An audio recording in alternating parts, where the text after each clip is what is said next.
Breaking చూస్తున్నాం. Hydraa commissioner రంగనాథ్ను తొలగించాలని Telangana high court కీలక ఆదేశాలు జారీ చేసింది. ఈ మేరకు చీఫ్ సెక్రటరీని ఆదేశించింది. వరుస వివాదాల నేపథ్యంలో హైకోర్టు కీలక నిర్ణయం తీసుకుంది. సెక్రటరీ ర్యాంక్ స్థానంలో ఉన్న ఉన్నతాధికారి కోర్టు ఉత్తర్వులను ధిక్కరించడం సరైంది కాదని చెప్పింది. రంగనాథ్ స్థానంలో అర్హత కలిగిన అధికారిని నియమించాలని ఆదేశించింది. లోతుకుంట ప్రైవేట్ భూముల్లో హైడ్రా జోక్యాన్ని హైకోర్టు తప్పుపట్టింది. హైడ్రా కమిషనర్ రంగనాథ్ కూడా హైకోర్టుకు క్షమాపణలు చెప్పినట్లు తెలుస్తోంది. లోతుకుంట భూముల వ్యవహారంలో పూర్తి వివరాలతో హైడ్రా అఫిడవిట్ దాఖలు చేసింది. కోర్టులు న్యాయ వ్యవస్థపై ప్రగాఢ విశ్వాసం ఉందని రంగనాథ్ చెప్పారు. లోతుకుంట సర్వే నెంబర్ 1, 2లోని భూములకు వెళ్లలేదని వివరించారు. కోర్టుకు పిటిషనర్ అవాస్తవాలు తెలిపారని హైడ్రా అఫిడవిట్లో వెల్లడించారు రంగనాథ్. ఇదే అంశానికి సంబంధించి ఫుల్ డీటెయిల్స్ మా ప్రతినిధి రత్నకుమార్ అందిస్తారు. రత్నకుమార్, మొత్తంగా హైడ్రా కమిషనర్ రంగనాథ్ను తొలగించాలంటూ హైకోర్టు సంచలన ఉత్తర్వులు ఇచ్చినట్టుగా తెలుస్తోంది. సో అప్డేట్స్ ఏంటి? హైడ్రా కమిషనర్ రంగనాథ్ తీరుపైన గత కొంతకాలం నుంచి హైకోర్టు ఆగ్రహం వ్యక్తం చేస్తూ వస్తూనే ఉంది.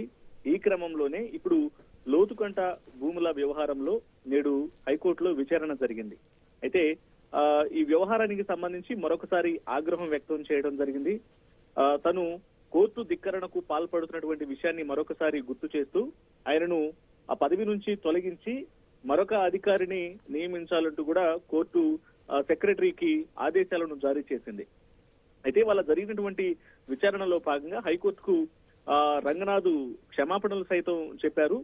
కోర్టులో న్యాయ వ్యవస్థపై ఎంతో నమ్మకం ఉందని అఫిడవిట్ లో రంగనాథ్ పేర్కొన్నారు. అయితే లోతుకుంట సర్వే నెంబర్ 1, 2లోని 40 ఎకరాల భూముల్లోకి ఇటు హైడ్రా కమిషనర్ రంగనాథ్ ప్రవేశించారు. తన బుల్డోజర్లను అక్కడికి పంపించి ఇష్టానుసారంగా వ్యవహరించినటువంటి ఆరోపణల నేపథ్యంలో తాను అక్కడ ఆ హైడ్రా అక్కడికి వెళ్లలేదు అంటూ కూడా వివరణ ఇవ్వడంతో పాటు పిటిషనర్ అవాస్తవాలను చెప్పారని కోర్టుకు రంగనాథ్ తెలియజేశారు.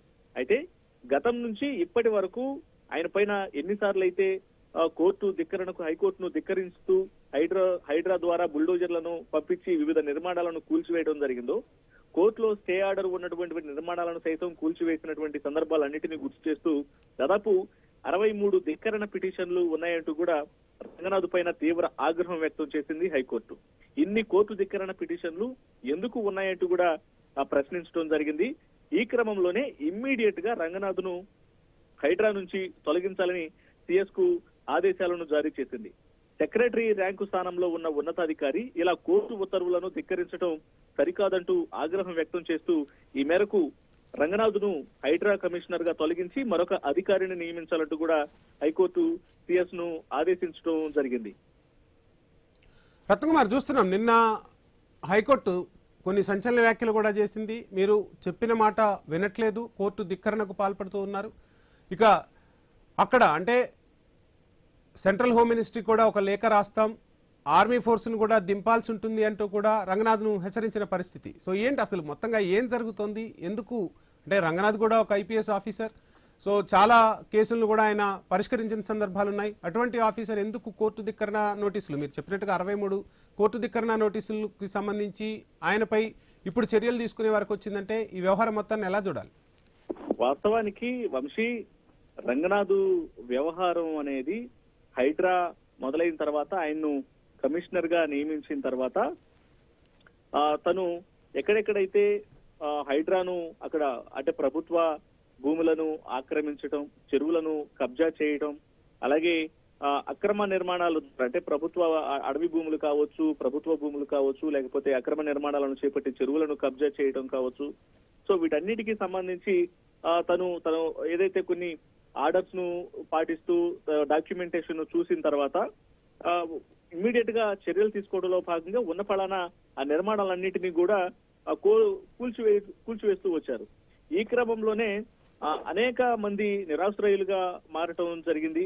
ఎందుకంటే ఒకవైపున మనం మొదటి నుంచి చూసుకుంటూ వచ్చినట్లయితే ఇక్కడ హైదరాబాద్ మహానగరంలో సున్నం చెరువు దగ్గర కావచ్చు, అలాగే ఇటు రాజేంద్ర నగర్ పరిధిలో కావచ్చు, ఇటు మల్కాజ్గిరి సైడ్ కావచ్చు, సో సిటీ వైజ్ గా అన్ని ప్రాంతాలలో కొన్ని కాలేజీల దగ్గర కూడా ఆయన హైడ్రాతో మొత్తం బుల్డేజర్లను ప్రయోగించి ఇమ్మీడియట్ గా నిర్మాణాల మొత్తాన్ని కూడా కూల్చివేశారు. కొంతమంది కోర్టును ఆశ్రయించి స్టే ఆర్డర్ తెచ్చుకున్నప్పటికీ కూడా ఆ స్టే ఆర్డర్ ని కూడా లెక్క చేయకుండా కోర్టు ఆగ్రహం వ్యక్తం చేసినటువంటి సందర్భంలో నిన్న ధర్మాసనం నిన్న ఆగ్రహం వ్యక్తం చేయడం మాత్రమే కాదు, గతంలో సైతం సున్నం చెరువు దగ్గర జరిగినటువంటి కూల్చివేతల్లో ఆదివారం పూట కొన్ని విల్లాలను మియా అమీన్పూర్ వద్ద కావచ్చు, అలాగే మాదాపూర్ సున్నం చెరువు వద్ద ఆదివారం పూట అందరూ సెలవు అంటే కోర్టుకి హాలిడే ఉన్నటువంటి సమయాన్ని చూసి కనీసం స్టే ఆర్డర్లను కూడా లెక్క చేయకుండా ఆ నిర్మాణాలన్నింటినీ కూడా కూల్చివేసి ఎంతో మందిని ఇబ్బందులకు గురి చేసినటువంటి ఆరోపణలు ఆయన పైన ఉన్నాయి. అయితే గతంలో అనేక సార్లు కోర్టు సైతం ఆగ్రహం వ్యక్తం చేసినప్పటికీ కూడా పట్టించుకోకుండా అదే పంతాను కొనసాగించారు. పైగా కొంత వివక్ష చూపించారు. ఇటు ఫాతిమా కాలేజీకి సంబంధించినటువంటి వ్యవహారంలో నిర్లక్ష్యంగా వ్యవహరించి అందరికీ ఒక న్యాయం, కొందరికి ఇంకొక న్యాయం అన్నట్టు, కొందరికి ఒకలాగా మరికొందరికి ఇంకొకలాగా చూస్తున్నారన్నటువంటి విమర్శలు కూడా రంగనాథ్ పైన ఉన్నాయి. సో ఈ అంశాలన్నింటినీ కూడా ఈ లోతుకుంట భూముల వ్యవహారంలో మరొకసారి గుర్తు చేస్తూ ఆయన పైన కోర్టు ధిక్కరణకు సంబంధించి ఉన్నటువంటి 63 పిటిషన్లు ఏవైతే ఉన్నాయో వాటన్నిటిని కూడా ఒకసారి రిమైండ్ చేస్తూ, ఒకవేళ హైడ్రా ఈ రకంగానే ప్రవర్తించుకుంటూ పోతే పెద్ద ఎత్తున ఆర్మీని కూడా ప్రయోగించాల్సి వస్తుంది వీళ్ళ మీదకి అన్నట్టు కూడా ధర్మాసనం ఆగ్రహం వ్యక్తం చేసిన నేపథ్యంలో ఇవాళ విచారణలో భాగంగా ఆయన్ను తప్పించి మరొక అధికారిని నియమించాలంటూ కూడా హైకోర్టు ధర్మాసనం తెలియజేసిన పరిస్థితి ప్రస్తుతం కనిపిస్తోంది. రత్నకుమార్, మనకు హైడ్రా అంటే రంగనాథ్ గుర్తొస్తారు. రంగనాథ్ ఇంతకుముందు ఎన్ని పదవులు చేసినా, పోలీస్ శాఖలో ఎన్ని కీలక పోస్టుల్లో ఉన్నా హైడ్రా రంగనాథ్గా ఆయనకు ఒక ముద్ర పడిపోయింది. సో అందులోనూ ఈరోజు కోర్టు చేసిన వ్యాఖ్యలు మనం గమనిస్తే ఇంకా హైడ్రాకు సంబంధించి హైడ్రా కమిషనర్ రంగనాథ్ను తొలగించటం తప్ప వేరే ఆప్షన్ లేదు. ఇక కొనసాగిస్తే మాత్రం దాన్ని రూల్ ఆఫ్ లాకు ఎగెనెస్ట్గా చూడాల్సి ఉంటుందని చెప్పి ఇటు హైకోర్టు కీలక వ్యాఖ్యలు చేసింది. ఇంత కీలక వ్యాఖ్యలు చేసిన తర్వాత ఖచ్చితంగా రంగనాథ్ను తొలగించే ప్రయత్నమే ప్రభుత్వం చేయబోతుందా? ఆ ప్లేస్లోకి ఎవరిని రాబోతున్నారు? ఏం జరగబోతున్నారు? ఖచ్చితంగా ఇప్పుడు హైకోర్టు ఆదేశాలను ఖచ్చితంగా సెక్రటరీ సిఎస్ పాటించాల్సినటువంటి అవసరం అయితే ఉంటుంది. మరి ఇప్పుడు ప్రస్తుతం ఆయన ప్లేస్ లో ఇప్పుడు ఇమీడియట్ గా కోర్టు ఇచ్చినటువంటి ఆర్డర్ ను బట్టి ఇమీడియట్ గా ఆయన ప్లేస్ లో ఆయన కూడా కోర్టు యొక్క ఏదైతే తెలియజేసినటువంటి విషయాలను తాను వాటిని పాటిస్తాను, కోర్టు నియమాలను, కోర్టుని గౌరవిస్తానంటూ కూడా రంగనాథ్ కూడా తెలియజేసినటువంటి నేపథ్యంలో ఇప్పుడు ఆయన ప్లేస్ లో మరొక అధికారిని పెట్టాలి అంటూ కూడా కోర్టు తెలియజేసింది. కాబట్టి మరి ఇప్పుడు ఆ స్థాయిలో పనిచేసేటువంటి అధికారిగా ఎవరిని నియమించబోతున్నారు అనేది రాష్ట్ర ప్రభుత్వం ఎవరిని నియమించేందుకు నిర్ణయం తీసుకుంటుంది, ఎలా ముందుకు వెళ్ళబోతుంది అనేది ప్రస్తుతానికి ప్రశ్నార్థకంగా ఉంది. అది ముఖ్యంగా హైదరాబాద్ లో ఆక్రమణలు తొలగింపు, చెరువులు పరిరక్షణ ఇవన్నీ కూడా రేవంత్ రెడ్డి ప్రభుత్వం అత్యంత ఆర్భాటంగా ఈ హైడ్రా వ్యవస్థను తీసుకురావడం జరిగింది. ప్రస్తుతం న్యాయపరమైనటువంటి పరిపాలనా పరమైనటువంటి సవాళ్లను ఈ హైడ్రా ఎదుర్కొంటుంది. ఆక్రమణదారులకు చెక్కు చెబుతూ ఉన్నామని భావిస్తున్నటువంటి హైడ్రా ఇటీవల కొన్ని చర్యల వల్ల తెలంగాణ హైకోర్టు ఆగ్రహానికి గురైంది. రాజ్యాంగబద్ధమైనటువంటి కొన్ని విషయాలను విస్మరించి ముందుకు వెళ్తున్నారంటూ న్యాయస్థానం ఘాటు వ్యాఖ్యలు చేసింది.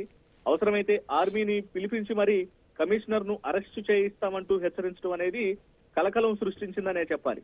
సో వీటన్నిటి నేపథ్యంలో ఈ వివాదాలకు ప్రధాన కారణంగా హైడ్రా కమిషనర్ రంగనాథ్, హైడ్రా సిబ్బంది అనుసరిస్తున్నటువంటి తీరు దీనికి కారణం అంటూ కూడా పిటిషనర్ల తరపున న్యాయవాదులు ఆరోపిస్తున్న నేపథ్యంలోనే ఇక ఈ రకమైనటువంటి నిర్ణయం తీసుకోవడం జరిగింది.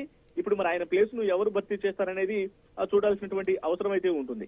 ఇక కోర్టు ఉత్తర్వులు ఉన్నప్పటికీ కూడా వాటిని ఏమాత్రం పట్టించుకోకుండా, నోటీసులు ఇవ్వకుండా, లేదంటే లాని కూడా అంటే న్యాయ సూత్రాలను కూడా విస్మరిస్తూ ఆయన ఈ రకంగా కూల్చివేతలకు దిగడం పైనే హైకోర్టు ముఖ్యంగా యొక్క ఆగ్రహాన్ని వ్యక్తం చేసినటువంటి పరిస్థితి కనిపిస్తోంది. మరి ఇప్పుడు కోర్టు ఇమీడియట్ గా ఆయన పదవి నుంచి తొలగించి మరొక ఉన్నత స్థాయి అధికారిని నియమించాలని తెలియజేసిన నేపథ్యంలో రాష్ట్ర ప్రభుత్వం ఏ డెసిషన్ తీసుకుంటుంది అనేది కూడా కొంత వేసి చూడాల్సిన అవసరం అయితే ఉంటుంది. Vamshi, thank you.